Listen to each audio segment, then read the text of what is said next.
Breaking news. Philippine Navy turns down half of Japan's warships, chooses only 3. That headline flashed across television screens and social media feeds in Manila. The announcement drew instant debate. Why would a country surrounded by maritime threats decline free, powerful ships? Admirals faced reporters, calmly explaining the bold move. Skeptics and supporters alike wondered if the Navy had made a grave mistake or a masterstroke in defense planning. The news quickly reached military analysts abroad. Some called it a missed chance, while others praised the wisdom behind the restraint. In naval circles, numbers often mean strength, but the Philippine Navy's decision broke that tradition, signaling a shift from quantity to quality.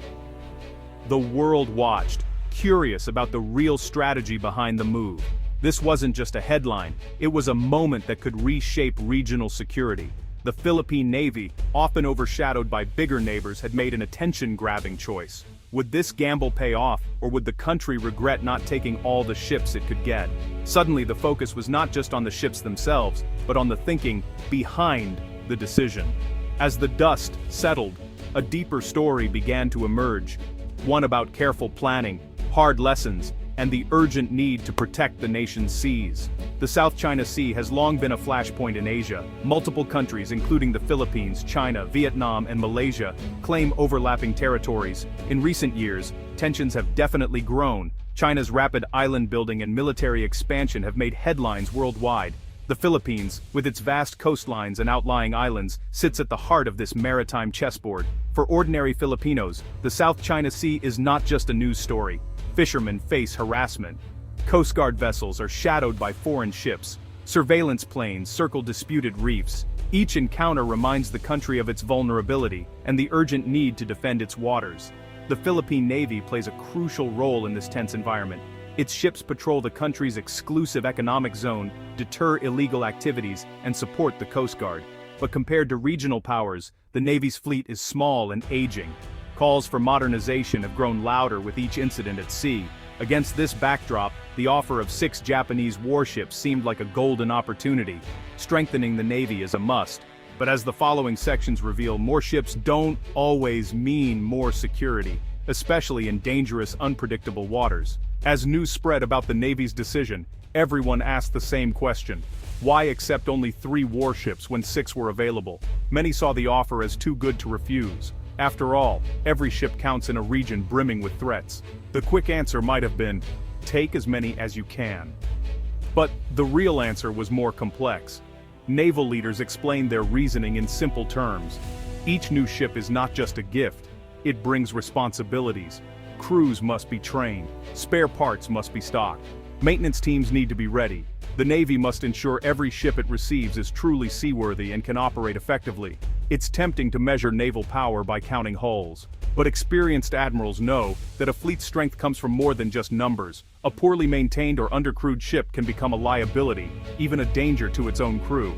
The Navy wanted to avoid such risks. So, when faced with the choice, the Navy picked the number of ships it could support without stretching its resources thin. 3 was not just a random figure, it was a calculated decision, shaped by experience and future plans. At first glance, turning down extra ships seems odd, but naval warfare is about more than showing off large fleets. It's about being ready to fight, and win when it matters most. The Philippine Navy's chiefs focused on this crucial point: readiness. A ship that's not fully crewed, maintained, or supplied is just a floating metal shell. It cannot respond to emergencies or defend the nation if it breaks down at sea. True strength comes from having ships that are reliable, well-trained, and fully operational at all times. By choosing only 3 warships, the Navy ensured it could give each one the attention it deserves. Training programs could be planned in detail.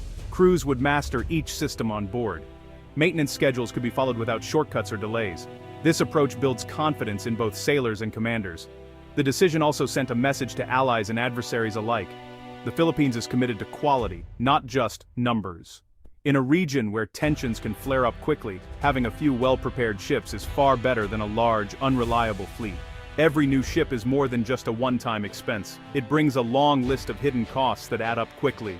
Manning a warship requires skilled sailors, engineers, and officers. Each must be trained not only to operate the ship, but also to fight and survive at sea. Maintenance is another huge challenge. Warships are complex machines. They need constant care, repairs, upgrades, and inspections. Spare parts must be imported or specially made. Without proper upkeep, even the best ship can become useless in months. Then comes the challenge of integration. Japanese warships have different systems from those used in the Philippines. Radar, communications, and weapons must be adapted. Crews need to learn new routines and safety procedures. This takes time, money, and patience. By choosing only 3 ships, the Navy avoided stretching its budget and manpower too thin. Leaders could focus on making each ship a true asset, not a costly burden. This careful approach is the key to building a modern, sustainable fleet. The Philippine Navy has learned hard lessons from history. In the past, it accepted surplus ships from friendly countries, often decades old and in poor condition. These vessels demanded constant repairs. Spare parts were scarce, and breakdowns were common. Sailors would joke about floating museums as they worked on ships older than themselves. In some cases, vessels spent more time in port than on patrol. The Navy's resources were stretched thin, and morale suffered. It became clear that accepting too many old ships could actually weaken, not strengthen the fleet. These experiences forced a change in thinking. Leaders realized that fewer, better-maintained ships could do more for the nation's defense than a larger, unreliable fleet. Training, maintenance, and logistics became top priorities. This painful history shapes every new acquisition. The Navy is determined not to repeat past mistakes.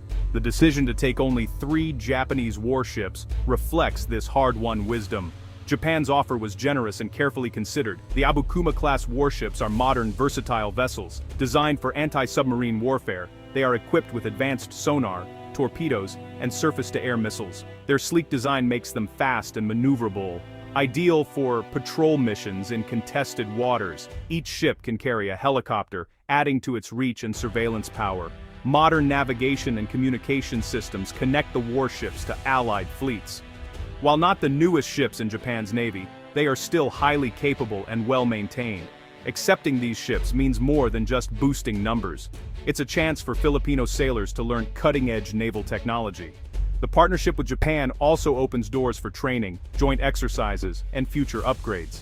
The Navy's decision marks a shift in philosophy, one from numbers to quality. With 3 Abukuma-class warships, the focus is on making sure each ship is fully manned, maintained, and mission-ready. Training programs can be tailored to the crew's needs. Maintenance teams can keep the ships in top shape, extending their service life. Quality over quantity also means better support from allies. Japan can provide spare parts, technical advice, and ongoing training. The Navy can participate in joint drills, learning best practices from one of Asia's top maritime forces. This creates a cycle of improvement that benefits everyone. A lean, modern fleet is better suited to the threats of today and tomorrow. In the high-stakes environment of the South China Sea, reliability and readiness are far more valuable than a long list of aging ships. The true value of the Navy's decision goes beyond the ships themselves. By working closely with Japan, the Philippines strengthens its ties with a key regional ally. Joint training and exercises build trust and interoperability. Filipino crews gain new skills, making the entire fleet more capable and confident. This partnership also sends a message to rivals. The Philippines may have fewer ships, but each one is a symbol of modern technology, international cooperation, and national resolve. In the long run, this approach builds a stronger, more resilient defense posture. Looking ahead, the 3 Abukuma-class warships will form the backbone of a smarter, more sustainable Navy. They are a foundation for future growth, a fleet that values quality, readiness, and partnership above all else. In the end, the Philippine Navy's choice was about more than numbers. It was about building a modern, effective force that can protect the nation's waters, today and for years to come. By accepting only 3 of the Japanese warships, the Navy showed maturity, foresight, and a clear understanding of what true strength means. This decision strengthens the country's defense, deepens its partnership with Japan, and sets a new standard for regional cooperation. With a focus on readiness, training, and sustainability, the Navy is better prepared for the challenges ahead. The 3 new warships are not just assets, they are symbols of a new era in Philippine maritime security. In the stormy waters of the South China Sea, quality will always outshine quantity. The Philippines' measured approach is a wise investment in peace, security, and the future of the region.